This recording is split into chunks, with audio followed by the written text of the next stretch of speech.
ओम श्री गणेशाय नमः। हम आज जो कहानी कहने वाले हैं वो महाभारत से ली हुई है। सबसे पहले हम प्रार्थना करेंगे। ओम भूर्भुवस्सुवः तस्य विदुर्वरेभ्यः भर्गो देवस्य धीमहि धियो यो नः प्रचोदयात्। महाभारत का युद्ध शुरू हो चुका था। भगवान श्री कृष्ण शांति की स्थापना नहीं करने पाए और उन्होंने पांडवों से कहा कि अब युद्ध रोकना संभव नहीं है, युद्ध संभव हो है, युद्ध ही का एक रास्ता बच गया है। तो सारे संसार के महारथी राजा लोग युद्ध में अपना आजमाने आए। कुछ पांडवों की तरफ थे, कुछ कौरवों की तरफ थे। इस तरह दो भागों में पूरा संसार बट गया। भगवान श्री कृष्ण अर्जुन के सारथी थे और अर्जुन महाबली था, महावीर था। इस तरह से कुछ राजा ऐसे थे जो बच गए थे, जो कि पार्टिसिपेट नहीं किया। उसमें से उदुपी के महाराज भी थे, उदुपी के राजा थे। उदुपी के राजा ने कहा कि ये दो भाइयों के लिए के बीच में युद्ध है, मैं इस युद्ध में भाग नहीं लूँगा। तो उन्होंने कहा कि हमारे लोग खाना प्रबंधन में बहुत निपुण हैं, इसलिए मैं दोनों ओर की सेनाओं को खाना का इंतजाम करूंगा। कृष्ण भगवान और पांडव ने बोले, अच्छा महाराज, आपकी जैसी इच्छा हो। युद्ध शुरू होने लगा और इधर उदुपी महाराज और इसके रसोइये लोग खाना बनाना शुरू कर दिया। उनको पहले ही दिन से पता चल गया था कि कृष्ण जो करेंगे वही सही है। तो उन्होंने क्या किया, उदुपी के महाराजा ने खुद ही श्री कृष्ण भगवान को खाना खिलाते थे, परोसते थे। बगल में युधिष्ठिर भी रहते थे। तो खाना खाने के बाद उन्हें बॉइल्ड किया हुआ चिनिया बादाम दिया जाता था। कृष्ण भगवान कुछ खाते थे, कुछ रहने देते थे। और इस तरह से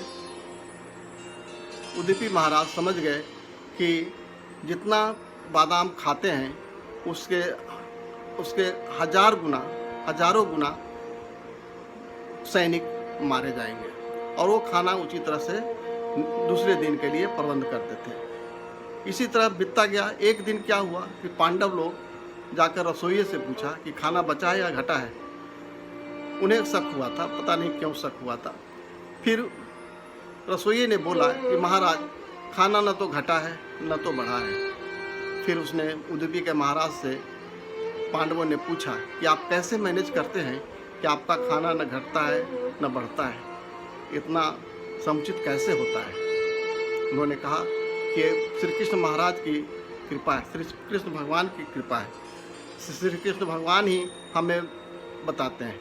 उन्होंने कहा कि जितने बादाम कृष्ण भगवान खा लेते हैं उससे हजारों गुना हम दूसरे दिन के लिए सैनिकों को घटा देते हैं, उसमें सैनिक मारे जाते हैं। और इस तरह से खाना का मैं प्रबंध करता हूँ।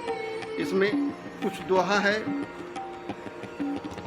कहते हैं कि अर्जुन से बोला भगवान ने कि तुम निमित्त मात्र हो, अर्थात भगवान श्री कृष्ण बताते हैं कि मैं ही करता हूँ, मैं ही सब कुछ हूँ, तुम केवल निमित्त मात्र हो। ये हमारे जितने भी सैनिक हैं वो मरे हुए हैं, ये जान करके तुम उठ और युद्ध कर। तो 18 दिन के महाभारत के युद्ध में करीब 1.5 बिलियन आने की इतने सैनिक मारे गए। इससे यह शिक्षा मिलती है कि आज की तारीख में भी हम होटल मैनेजमेंट के विद्यार्थियों को पढ़ाते हैं और उसको बताते हैं कि किस तरह से खाना कितना बनाया जाए, फोरकास्ट किया जाए। फोरकास्ट करके खाना बनाते हैं सीजन के अनुसार। गर्मी, कोई इवेंट, शादी ब्याह के टाइम में कितना खाना बनाया जाए, कितने लोग आएंगे दूसरे दिन, उसके अनुसार वो फोरकास्ट करते हैं। तो इसी तरह इस कहानी का सार ये है कि खाना, भोजन बहुत महत्वपूर्ण है। आज की तारीख में बहुत सार्थक है। जहाँ पर कि लाखों लोग भूखे रह जाते हैं। उनके लिए खाना अगर दिया जाए, बचा हुआ खाना, तो बहुत अच्छा है, या खाना को बचाया जाए किसी तरह, रिसाइकिल करके भी खाना दिया जा सकता है। बस इतना ही।